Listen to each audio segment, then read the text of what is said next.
Baahubali.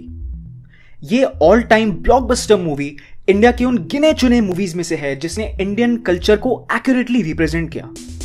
Unlike the Mumbai based copy pasting Hindu and Sikh bashing film industry called Bollywood. In a way, Bahubali was a perfect tribute to the 5,000-year-old epic poem composed by Ved Vyas, the Mahabharata. Mahabharata captured the battle of Kurukshetra fought between the brothers Kauravas and Pandavas. Bahubali was a reflection of the traditional Indian storytelling of how the brothers grew up together, learnt together and eventually fought with each other. लेकिन ये video Baahubali के बारे में नहीं है, ये video हमारे देश भारत के बारे में है। अगर हम गौर से देखें तो बाहुबली के कैरेक्टर महेंद्र बाहुबली और हमारी कंट्री इंडिया में बहुत सारे सिमिलैरिटीज हैं। महेंद्र बाहुबली की तरह इंडिया एनर्जेटिक, इंक्विजिटिव और यंग है, और ठीक उसी की तरह हमें खुद के ही रूट्स के बारे में नहीं पता। हमसे हमारी ही ट्रू आइडेंटिटी छिपाई गई और इसके कारण हम अपना ही रियल पास्ट नहीं जानते। और इन सब की जड़ है हमारी एजुकेशन सिस्टम। अंग्रेजों के जमाने से ही हमारी एजुकेशन सिस्टम डेलिबरेटली ऐसे डिजाइन की गई कि हम खुद की हिस्ट्री पढ़कर कमजोर फील करें, इंफीरियर फील करें। इंडिया को रिस्पेक्ट तो दूर की बात है, बच्चे पढ़ाई करके उल्टा इंडिया से नफरत करने लगते हैं।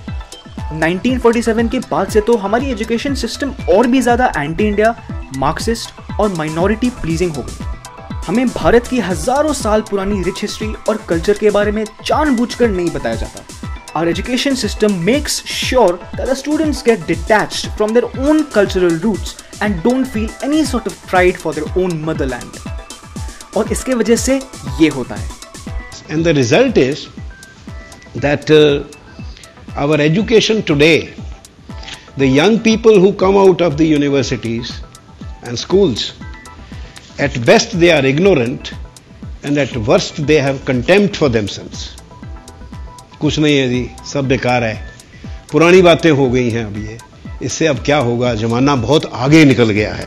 जमाना बहुत आगे निकल गया है because we have abandoned so many things. We don't teach our children to value them, we don't value them ourselves. So at best ignorant, at worst contempt for themselves. So much ignorance. करे पांडव के कितने बेटे थे? 5 बेटे थे जी। कौन कौन से? एक था भीम, एक उसका बड़ा भाई, एक छोटा भाई, 2 का नाम भूल गया। अब सिख कम्युनिटी को ही ले लो। Sikhs have been the true warriors and defenders of India right from the inception of Sikhism. आज भी इंडिया की सबसे हेल्पफुल कम्युनिटी सिख्स की ही है, लेकिन फिर भी सिख कम्युनिटी हमारे हिस्ट्री बुक्स में अंडर रिप्रेजेंटेड है। गुरु गोविंद सिंह जी जो एक ब्रेव और फियर्स वॉरियर ही नहीं, एक महान थिंकर, स्पिरिचुअल मास्टर और पोएट भी थे। उनके बारे में लिखा जाए तो 5 हिस्ट्री की किताबें कम पड़ जाएंगी, लेकिन फिर भी हमें उनके बारे में उस ऑडेसिटी से नहीं बताया जाता जिस ऑडेसिटी से यह बताया जाता है कि Akbar was the greatest king to live on earth. Guru Gobind Singh ji जब 9 साल के थे तो उनके पिता गुरु तेग बहादुर जी मुगल एम्परर औरंगजेब से मिलने पीसफुल रेजोल्यूशन के लिए दिल्ली गए। गुरु तेग बहादुर जी के एडवाइजर्स ने उनको वहां जाने से मना भी किया, लेकिन एक रिस्पॉन्सिबल लीडर होने के नाते वो वहां गए। और हुआ क्या? उल्टा औरंगजेब ने उन्हें अरेस्ट कर लिया, उनको इस्लाम में कन्वर्ट होने का ऑर्डर दिया। लेकिन औरंगजेब के लाख बोलने के बावजूद गुरु तेग बहादुर जी ने उसकी बात नहीं मानी और 11 नवंबर 1675 को गुरु तेग बहादुर जी को दिल्ली में पब्लिकली बेहेड कर दिया गया। और ये तो उन हजारों इंसिडेंट्स में से सिर्फ एक है जिसमें सिख्स को इन्वेडर्स ने कन्वर्जन के नाम पर बेरहमी से टॉर्चर और एग्जीक्यूट किया।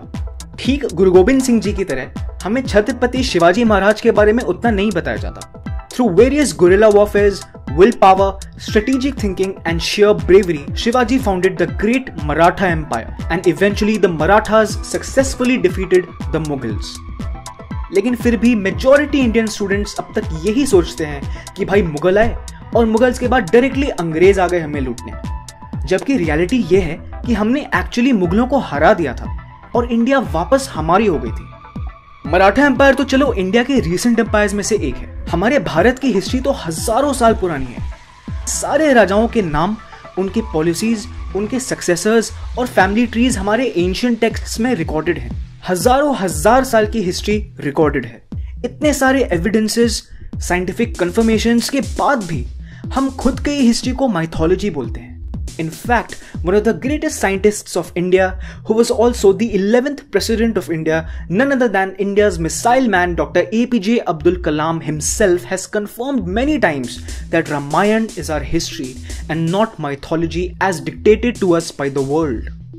That our ancestral history is just mythology is equivalent to saying that somebody's father never even existed.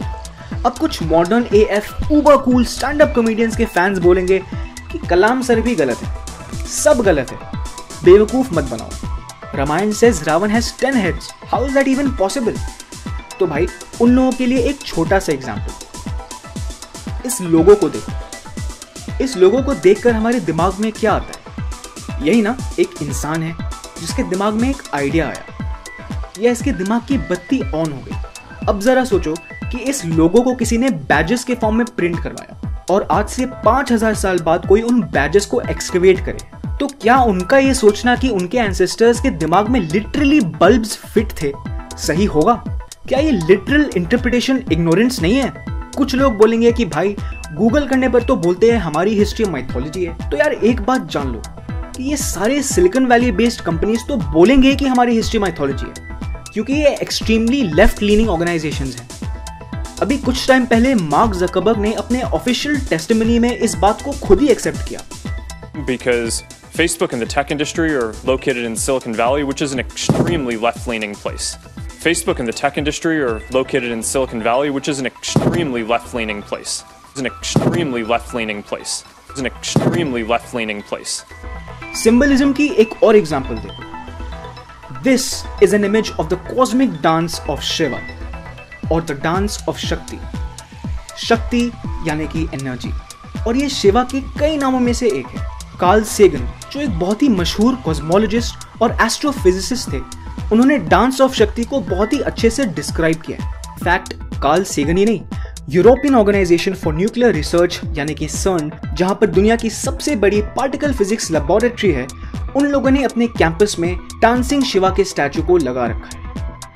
और तो और 16 जुलाई 1945 5:29 AM को अमेरिका ने पहली बार अपने न्यूक्लियर वेपन को टेस्ट किया था। उस प्रोजेक्ट के हेड रॉबर्ट ओपेनहाइमर से जब पूछा गया कि उन्हें ये न्यूक्लियर एक्सप्लोजन देखकर कैसा फील हुआ, उन्होंने क्या सोचा, तो उनका जवाब ये था। Line from the Hindu scripture, the Bhagavad Gita. Vishnu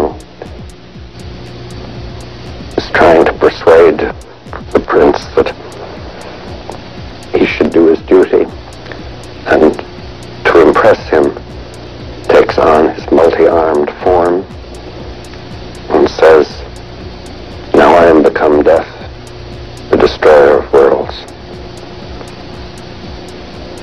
I suppose we all thought that one way or another. Interestingly, Oppenheimer ने उस प्रोजेक्ट का नाम ट्रिनिटी रखा था। And we all know what the Trinity stands for in Indian culture. The Indian or Hindu culture is indeed the most scientific culture in the world.